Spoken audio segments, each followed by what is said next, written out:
오늘 우리에게 주시는 하나님 말씀 함께 봅니다. 오늘 우리에게 주시는 하나님 말씀은 창세기 27장 45절부터 28장 5절입니다. 그러면 다 함께 읽습니다. 내 형의 분노가 풀려 내가 자기에게 행한 것을 잊어버리거든 내가 곧 사람을 보내어 너를 거기서 불러오리라. 어찌 하루에 너희 둘을 이루랴.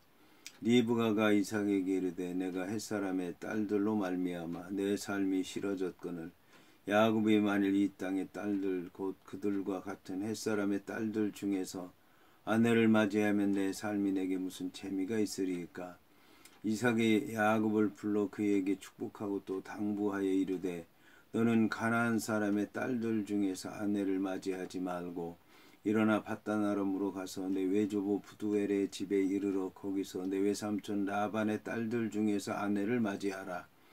전능하신 하나님이 내게 복을 주시어 내가 생육하고 번성하게 하여 내가 여러 족속을 이루게 하시고 아브라함에게 허락하신 복을 내게 주시되 너와 함께 내 자손에게도 주사 하나님이 아브라함에게 주신 땅 곧 내가 거류하는 땅을 내가 차지하게 하시기를 원하노라. 이에 이삭이 야곱을 보내매 그가 밧단 아람으로 가서 라반에게 이르렀더니 라반은 아람 사람 부두엘의 아들이요 야곱과 에서의 어머니 리브가의 오라비더라. 아멘. 오늘 말씀의 제목은 일어나 가라입니다. 그러면 본문의 말씀을 통해 함께 은혜 나누도록 하겠습니다. 오늘 말씀은 내 형의 분노가 풀려 내가 자기에게 행한 것을 잊어버리거든 내가 곧 사람을 보내어 너를 불러서 거기서 불러오리라. 어찌 하루에 너희 둘을 이루랴. 리브가가 이삭에게 이르되 내가 햇사람의 딸들로 말미암아 내 삶이 싫어졌거늘 야곱이 만일 이 땅의 딸들 곧 그들과 같은 햇사람의 딸들 중에서 아내를 맞이하면 내 삶이 내게 무슨 재미가 있으리까 라는 말로 시작을 합니다. 오늘 말씀을 보니까 이 리브가라고 하는 여자의 고민이 담겨 있다는 것을 알 수가 있습니다. 리브가의 고민은 장자의 축복을 에서가 받는 것을 원치 않아서 야곱을 받도록 하기는 했지만 그로 말미암아 큰 문제가 생겼기 때문에 하게 된 그런 고민입니다. 오늘 이제 고민을 보게 되면 그 고민은 장차 있을 그런 일에 관한 고민이기도 하지만 현실적으로 당장 그 눈앞에 닥친 고민이기도 하였습니다. 그것은 이제 이 에서라고 하는 사람이 야곱을 죽이겠다고 얘기를 하는데 그게 오늘 일어날지 내일 일어날지 모레 일어날지 모르는 일이기 때문이었습니다.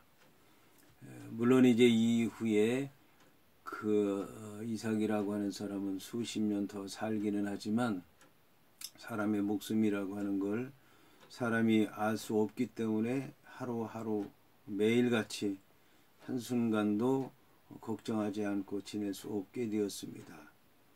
여기서 이제 이 리브가라고 하는 여자는 고백을 하는데 자 어떻게 내가 하루에 너희 둘을 이룰 수 있겠느냐라고 얘기를 합니다.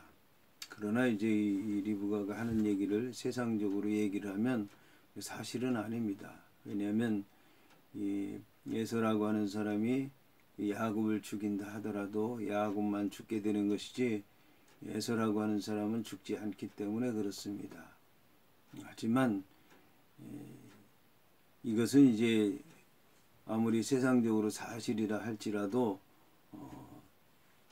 믿음으로나 또는 영적으로나 또 하나님 말씀을 통해서 그 또 상황을 살펴보게 되면 사실상 둘이 죽은 거나 마찬가지인 것입니다. 야곱은 실제적으로 죽는 것이고 그리고 에서는 죽지는 않았지만 살인자로 몰려서 도망쳐야 되고 숨어야 되고 자기가 사람을 죽이지 않는 것처럼 해야만 살아있을 수 있기 때문에 살아있는 사람으로서 삶을 살 수 없는 것이고 그래서 살아있다고는 하나 죽은 목숨일 수밖에 없는 것입니다. 이것을 매일매일 순간순간마다 이런 고통, 이런 근심을 하면서 사실 죽고 죽이는 일이 일어나지는 않았지만 그런 상황을 계속 생각하면서 산다고 하는 것 자체가 너무 고통스러운 일이었기 때문에 이런 이제 근심을 털어놓게 된 것입니다. 여기서 리브가라고 하는 사람은 이제 이삭에게 야곱을 라반의 집에 보내자고 하는 제안을 하게 됩니다. 그 이유는 뭐냐면 이 땅에서 이 땅의 여자들로 딸들로 삼아서는 안 된다라고 하는 것이었습니다. 그 실제적으로 이제 이 에서라고 하는 사람이 햇사람의 딸들을 둘씩이나 아내로 맞이했는데 이 둘로 인해서 근심을 했는데 이제는 싫어졌다는 겁니다. 싫고 미워하고 가까이 할 수 없는 그런 지경에 이르렀으니까 이 땅의 사람의 딸들로 며느리를 삼을 수 없다는 것을 얘기하는 것입니다. 이를 통해서 이제 알아야 되는 것은 약속의 땅이기는 하지만 그 약속의 땅에 사는 사람들이 여호와 하나님을 믿는 사람도 아니고 그 말씀을 따르는 사람도 아니고 그 약속을 이루기 위해서 사는 사람이 아니기 때문에 그래서 자기 가족에게 가야 된다라고 하는 것을 얘기하는 것입니다. 그의 이제 가족은 하란에 남겨진 그의 이제 가족들이고 그들과 이제 결혼할 수밖에 없는 그런 이제 형편에 있게 됐다라고 하는 것을 얘기하는 것입니다.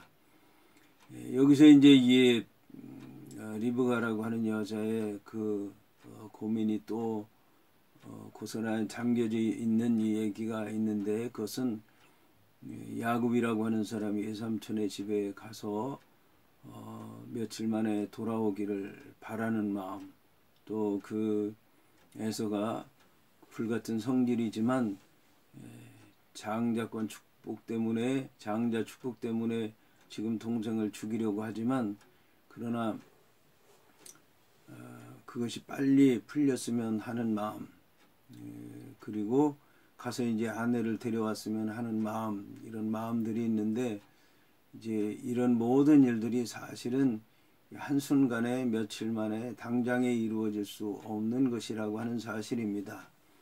여기서 우리는 그 모든 일이 내 뜻대로 이루어지기를 바라는 마음으로 하나님 앞에 기도하는데 하나님께서도 내 생각과 같겠지라는 생각으로 기도를 하고 있습니다. 여기서 우리는 이제 이 기도에 응답되려면 하나님께서 내 생각과 같겠지라는 생각으로 하나님 앞에 기도해서는 안 될 것이고 내 생각, 내 뜻, 내 모든 것을 포기한다 할지라도 하나님의 뜻에 순종하겠습니다. 하나님 말씀을 믿겠습니다. 하나님께 맡기겠습니다. 라고 하는 믿음으로 나아가야 될 줄로 믿습니다. 자, 이렇게 해서 이제 이삭이라고 하는 사람이 야곱을 불러서 야곱에게 축복하게 됩니다. 야곱에게 축복을 하는데 당부해서 축복만 하는 것이 아니라 당부를 하게 됩니다. 여기 당부라고 하는 것은 이제 부탁한다는 말로 들리기 쉬운데 그것은 이제 그렇지 않고 간곡하게 얘기하는 것입니다. 맹세를 해서 증거를 가지고 하는 말이 당부라고 하는 것입니다. 그러므로 이제 이삭이 야곱에게 하는 이 말은 들어도 그만 안 들어도 그만인 말이 아니라 반드시 듣고 또 반드시 그대로 행하고 또 그 모든 말대로 이루어야 된다는 것입니다. 그 이유에 대해서 이제 얘기를 하는데 너는 가나안 사람의 딸들 중에서 아내를 맞이해서는 안 된다라는 것입니다. 믿음이 없고 약속의 자녀들이 아니고 하나님의 뜻을 알지 못하기 때문에 아내를 맞이해서는 안 되고 일어나 밭담으로 가라는 것입니다. 일어나 있는 것만이 아니라 가라, 일어나서 즉시 가라고 하는 말씀입니다. 그리고 밧단 아람으로 가야 되는 이유는 내 외조부 부두엘의 집이 있기 때문이고 거기서 내 외삼촌 라반의 딸들 중에서 아내를 맞이하라고 하는 것입니다. 이러한 이제 이 이삭의 명령은 부탁은 이삭이 하는 말은 이제 야곱으로서는 감당하기 어려운 것입니다. 그러므로 믿음으로 행해야 되는데 야곱과 함께할 그분이 바로 하나님이시라는 것입니다. 그 하나님이신데 그 하나님은 전능하신 하나님, 사람의 힘으로 감당할 수 없는 그 일을 이제 전능하신 하나님께서 하실 것이다. 하시는데 어떤 식으로 하시느냐? 복을 주신다라고 하는 것입니다. 여호와 하나님께서 복을 주시는데 내가 복을 받으려면 무릎을 꿇어야 되고, 여호와 하나님께서 복을 주시는 것은 내려주시는 거다. 하늘에서 내려주시는데 그거를 이 땅에 있는 내가 무릎을 꿇고 하나님께 맡기고 기도하는 가운데 받아야 된다. 그게 이제 복을 받으라는 얘기고, 복을 받게 되면 생육하게 된다는 것입니다. 생육한다는 얘기는 열매를 맺는다는 얘기고, 식물이 그 뿌리가 퍼질 때 급속히 퍼져서 사방으로 퍼져 그 뿌리가 흔들리지 않고 샘물을 잘 빨아들이고 가물에도 메마르지 않는 것처럼 그렇게 번성하는, 그게 이제 생육한다는 그런 얘기입니다.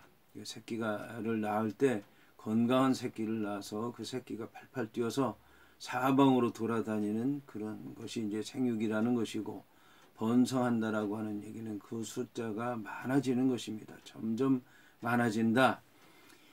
이렇게 해서 네가 여러 족속을 이루게 하라. 이제 족속이라고 하는 말이 중요한 얘기인데, 족속은 이제 부름을 받은 족속들을 얘기하는 것입니다. 그러니까 이제 아브라함은 많은 민족의 아버지인데, 거기에 보게 되면 믿는 자, 믿지 않는 자, 또 믿다가 믿음에서 떨어진 이런 모든 사람들의 아버지인데, 오늘 이제 많은 족속, 그건 이제 여러 족속은 부름을 받은 족속들을 얘기하는 것입니다. 그러므로 아브라함이 받은 복과 또 다른 복인데, 이런 이제 믿음으로 행하게 되면 이런 여러 족속을 이루게 하실 것이다. 그리고 아브라함에게 허락하신 복을 내게 주시되 내가 너와 함께한 내 자손에게도 주사 하나님이 아브라함에게 주신 땅 곧 내가 거류하는 땅을 내가 차지하게 하시기를 원하노라. 이제 이 복이 아브라함에서 이삭에서 야곱으로 계속 내려가게 되는데, 이것이 다 믿음의 증거라고 하는 것입니다. 아브라함에게 약속한 것을 이제 이삭이 일정 부분 이루게 되고, 또 아브라함이 약속한 것을 아브라함에게 약속한 걸 아브라함에 이어서 이삭에게 이어서 그 다음에 또 이제 야곱을 통해서 일정 부분 이루게 되고, 이렇게 해서 그들이 믿음으로 약속의 땅에서 이루어진 것들이 그 믿음의 모범이 되고, 나중에 이스라엘 백성들이 돌아올 때에 그것을 찾게 되는 근거가 되는 것이고, 믿음의 영역을 이제 넓히게 되는 것이다 라고 하는 것입니다. 그래서 이 아브라함의 하나님, 이삭의 하나님, 야곱의 하나님이 그런 의미를 갖고 있다는 것을 알아야 될 것입니다. 그리고 이제 이 하나님이 아브라함에게 주신 땅은 어떤 땅이냐면 네가 거류하는 땅이라는 것입니다. 거류한다는 얘기는 나그네로서 이제 잠시 머무는 것을 얘기하는 것입니다. 그리고 어느 시간이 지나면 떠나는 것, 믿음의 조상들의 삶이 그러한 것인데, 그 후손에게는 이제 거류하는 땅이 아니라 차지하는 땅이 돼서 거기서 살고, 그리고 이제 그들이 그 모든 것들을 하나님의 뜻 안에서 약속을 이루어 갈 수 있는 그런 땅이 된다는 것을 얘기하는 것입니다. 이에 이제 이삭이 야곱을 보내게 되었고, 그가 이제 밧단 아람으로 가서 라반에게 이르게 됐다는 말씀으로 이제 오늘 말씀 마치고 있는 것을 볼 수가 있습니다. 오늘 이제 야곱이라고 하는 사람이 명실상부한 이제 이삭의 장자로서 복을 받고 사명을 받고 믿음으로 나아가는 모습을 보게 됩니다. 우리도 이런 말씀 안에서 우리 자신의 모습을 발견하고 우리가 어떤 사명을 가졌는지 확인하고 그 사명을 감당함으로 하나님의 뜻을 이루어야 되겠습니다.